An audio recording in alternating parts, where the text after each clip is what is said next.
guys, it's Celia here, also known as Cherished Nomad if you follow me on social media. And today I'm going to talk to you about 7 actionable steps that you can take to set goals and achieve the dreams that you have. So very often I get people messaging me, or I see people talking about it, about how they have set these goals and they have dreams that they really want to achieve, but they've fallen off the path, or maybe they just aren't sure on how to achieve it. So today I'm going to give you a step-by-step about how to easily kind of make your everyday into a goal-driven machine, so that it will be easy to achieve those dreams that you have and to feel accomplished whilst doing it. So to kick things off, I want to say that the difference between a goal and a dream is that the goal has a deadline and a plan. So with that, let's go into step number 1, which is set a SMART goal. You may have heard of SMART goals before. It's a term that's commonly used in personal training or in the fitness world, also in health coaching. So what does SMART stand for? It's an acronym that stands for specific, measurable, achievable, realistic, and timely goals. So let's break that down a little bit further. So specific. You want to be really clear on what it is that you want to achieve. For example, saying I want to lose weight is not really a specific goal, because saying that is you open up to a lot of comparison of how much weight is it that you want to lose. What exactly does this mean to you? So instead you want to be really specific about what it is you want to achieve. And a way of doing that is kind of thinking of, if you have a 5-year-old standing next to you, they tend to like to ask you lots of questions. So imagine you have this little 5-year-old asking you, what do you mean? What do you mean? What do you mean? Or what does that mean? With your goal, and have them ask you that 5 times, and that's where you get your specific goal from. So after specific, we have measurable. So this is kind of self-explanatory, but I think it's quite valuable to explain why we have something that's measurable. So for example, when you start doing a fitness-related goal, it's easy to get lost in the process because we feel like we're not moving anywhere, whereas everyone else might be able to see that what you're doing is working for you, whereas for you, we get used to the body that we're in. So it's hard to check of the progress that you're making. So measurable, for example, are you measuring by pictures? So progress pictures is something that you usually see on social media, a great way to keep yourself accountable, but also to keep yourself in check with how far you're getting. Waist measurement, bicep measurement, if that's something that you want to do. Or maybe your goal is more related to time. So for example, how fast are you running? Are you hitting that time that you want to, or that pace that you want to keep? Or maybe are you spending less time on social media? Whatever your goal is, making sure that it has some kind of measurement to it. It also helps you to keep in track of when you've achieved that goal. For example, again, going back to losing weight, because that's one that a lot of people have. If you say, I just want to lose weight, it's hard to say, okay, well, when have you achieved that goal? Because technically you can keep losing weight forever. But where is that point where you feel happy and when you've reached your goal? So set a specific goal, make sure it's measurable, and then you want to have one that is achievable. So an achievable goal means that what you have in your skill set, in your environment, in your budget, is this goal technically, is it achievable for you? So for example, if you're a college student with a very small budget, are you really able to set a goal that's going to require you to buy organic food all day, every day? That is going to require you to sign up for some expensive yoga studio or meditation classes or whatever. Check in with what you have in your skill set, in your budget, everything like that, and make sure that the goal that you are setting is achievable according to those things that you already have. Next thing is realistic. So this one is kind of interchangeable with one before, but this time around I want you to think about how are you feeling about the goal that you are setting. So for example, if you've set a goal of wanting to have a 6-pack, are you realistically going to be willing and able to put in the work needed for that? Are you going to say no to social events? Are you going to have dessert maybe once or even twice a month? And are you going to be willing to put in the hours needed in both the gym and the kitchen to achieve that body, or realistically, is that not something that you are willing to put in the work for right now? So again, it does not mean that you are wrong if that's not something that you are wanting to put in the work for. It just means that right now, at the point of time that you are in, that is not something that you are realistically going to achieve. So instead, then go back, revise your specific goal, make sure again it's measurable, make sure it's achievable within your means, and then something that you're realistically going to work towards. Finally, timely. So you want to have a time plan of when you're going to achieve this goal. We all work well with a deadline. If you think back to school, all our homework, all our reports, they always had a deadline. So this stops you from kind of going about that day to day where you're saying, oh, tomorrow I'll start, or that one day I will do this. This gives you a time frame, and it lays it out nice and clear for you of when you're going to achieve your goal. It also gives you kind of an end goal, so that you know that you can reflect back then and measure how much you've achieved. And perhaps you need to tweak your goal, or perhaps you've gone further, or perhaps you've achieved what you wanted. So it's nice to have a time frame for when you are going to achieve your goal. So that is step number one. Step number two is to break the goal down. So all of our goals are really about the habits that we are forming each day.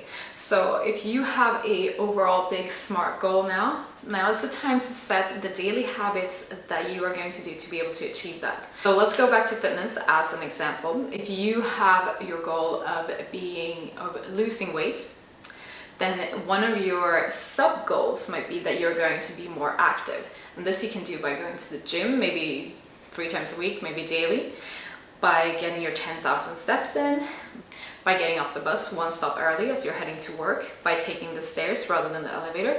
So all of these are little ways that you do in your day-to-day to then add up to the big goal. Again, you might add up a little bit on your nutrition side, so you will start to eat salad once a day, you'll have your dessert only once a week, and you might drink water instead of soda.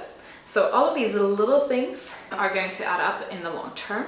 So start to think about that big goal.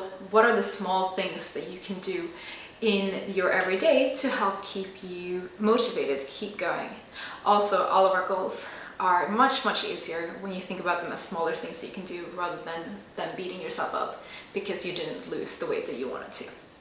So step number 3, set yourself up for success. So we are shaped by the environment we're in. So have that in your mind to shape the environment that you're in to help shape you.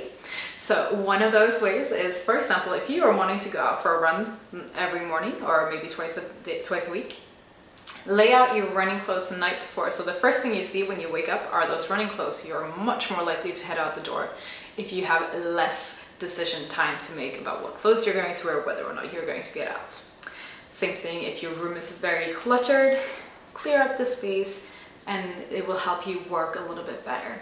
Also, start to think about who you're keeping in your surroundings. So we are shaped by the 5 people that we surround ourselves with the most. So start thinking, how are they helping you with your goals? It can be hard sometimes to step, I know, especially if it's with friends that you feel are holding you back. But then either maybe you can talk to them and say, this is something that's really important to me, and maybe they will even join you. Or perhaps you might need to find some people that you are associating yourself a little bit more with, and then finding ways to still associate with the people that you love and care for without them dragging you back to another point. And eventually, probably when they see you achieving your goals, they'll probably be so motivated by it that they'll want to do the same thing. So make sure that you can do everything that you can to set yourself up for success by keeping equipment, by keeping a clean room, whatever it is that you need, as well as the people that you're surrounding yourself with. Step number 4, know your why. This is so important whenever you start making big changes, because chances are you are going to have some people asking you each time you just explain what you're doing, why. So this is really important for you to stay motivated, important for you to keep on track, especially when you find that you have setbacks. Your why is going to help you stay strong. One way of finding this is to ask yourself why 5 times.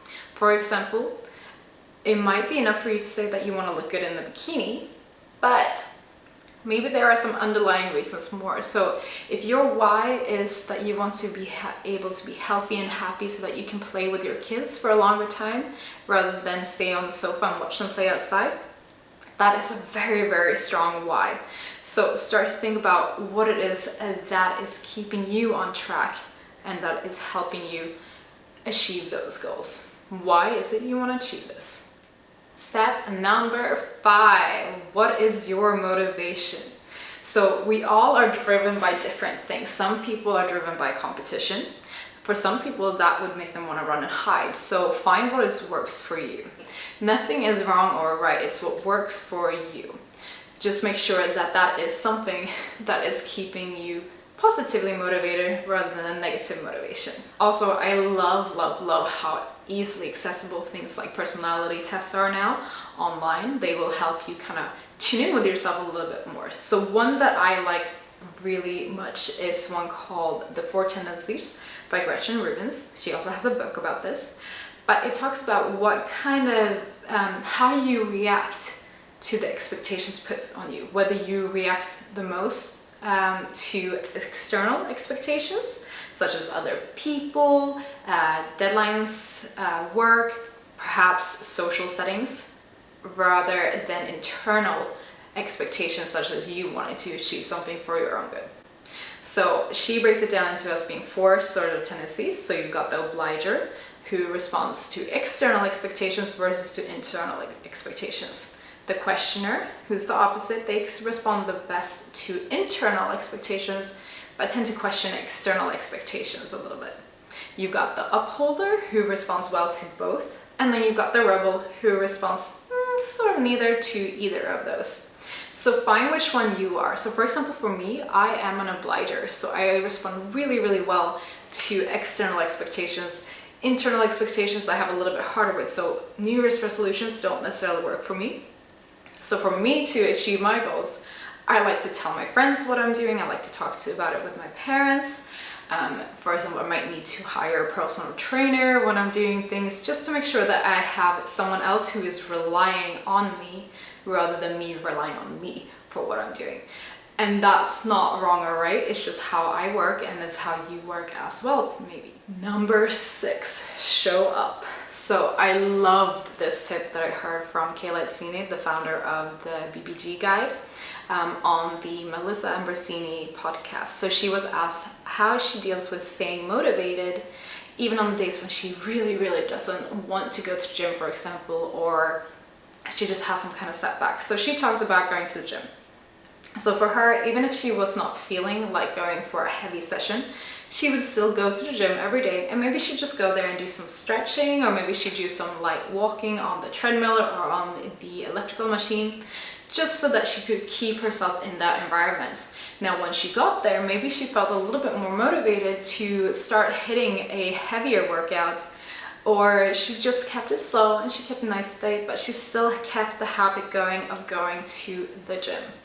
So whatever you're doing, just show up. So if your goal is to write a book, even if one day you find that you cannot write and you just feel really exhausted, just sit down and maybe you write 1 line that day, or maybe if one day you will write 2 chapters. It doesn't matter what it is, just keep the habit going.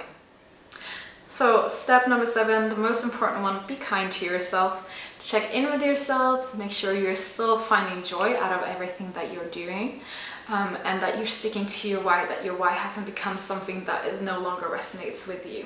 Also remember, comparison is the thief of joy, so don't start looking at how you are doing in your goal achievements compared to someone else. We all are different, we all have different backgrounds, different setups. There is no comparison, it's all about you. Also, if you don't achieve the goal that you wanted to by the time frame that you had, it's okay. Maybe that wasn't achievable or realistic for you.